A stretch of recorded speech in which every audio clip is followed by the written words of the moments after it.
ബോബി ഇപ്പം ചമയമൊക്കെ വേറെ ലോകത്തായി കഴിഞ്ഞു. ഓക്കെ, വസ്ത്രാലങ്കാരം വേറെ വിധത്തായി, ഇതുപോലെ കൃത്രിമമായിട്ട് ഈ രാസപദാർത്ഥങ്ങൾ ഉൾപ്പെടെ ശരീരത്തിൽ പ്രയോഗിച്ചു തുടങ്ങി. അപ്പോൾ ടെൻഷൻ ഉണ്ടാക്കും നിങ്ങൾക്ക്?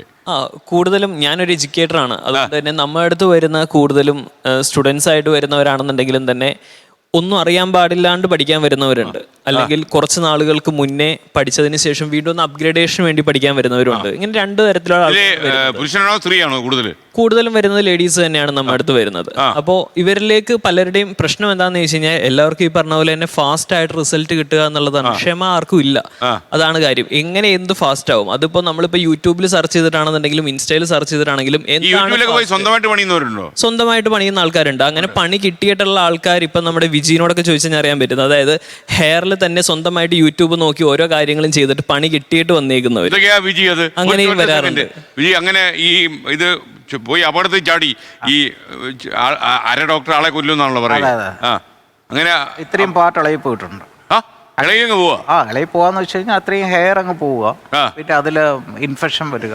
ഞാനിത് പറഞ്ഞ മാതിരി ഏതോ ഒരു സലൂണിൽ പോയി PRP ചെയ്തതിന് ശേഷം പ്ലാസ്മയാണെന്ന് പറഞ്ഞിട്ട് എന്താണെന്ന് അറിയത്തില്ല, അത്രയും പാർട്ട് ഇൻഫെക്ഷനായി ഞങ്ങളടുത്ത് വന്നിരുന്നു. പക്ഷെ ഞങ്ങൾക്കൊന്നും ചെയ്യാൻ പറ്റത്തില്ല, ഡോക്ടറിനെ റെക്കമെൻഡ് ചെയ്തു. അപ്പോൾ കാഷ്വാലിറ്റികളുണ്ട്.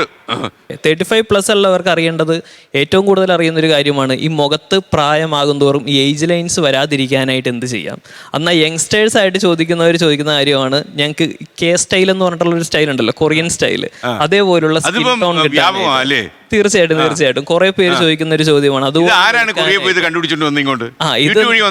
അല്ല, ഇതെന്താന്ന് വെച്ച് കഴിഞ്ഞാൽ ഒരു ബാൻഡ് അങ്ങോട്ട് പോപ്പുലർ ആയ സമയത്ത് അത് കണ്ട് കുറെ പേര് ഇൻസ്പയർ ആയിട്ടുള്ള ആൾക്കാരുണ്ട്. അപ്പൊ അതുപോലെ അവരുടെ സ്കിൻ ടോൺ പോലെ അവരുടെ പോലെ ആകണം എന്നും പറഞ്ഞ് ഇറങ്ങിയേക്കുന്ന കുറെ ജെൻസി പിള്ളേരുണ്ട്. അല്ല, അതെന്താന്ന് ചോദിച്ചു കഴിഞ്ഞാൽ അവിടെ അവരുടെ സ്കിൻ ടോൺ അതാണ്. നമ്മുടെ skin tone, Indian skin tone അല്ല ഒരിക്കലും കൊറിയൻസിന്റെ സ്കിൻ ടോൺ എന്ന് പറയുന്നത്.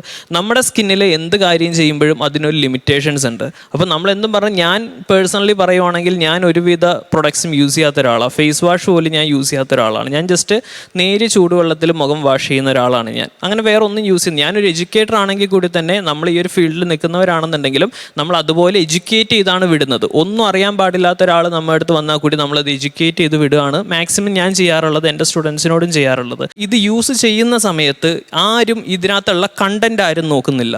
ആ കണ്ടന്റിന്റെ സൈഡ് എഫക്ട്സ് എന്താണെന്നുള്ളത് ജസ്റ്റ് നമ്മൾ യൂട്യൂബിലോ ഗൂഗിളിലോ സെർച്ച് ചെയ്താൽ കിട്ടാവുന്നതേ ഉള്ളൂ.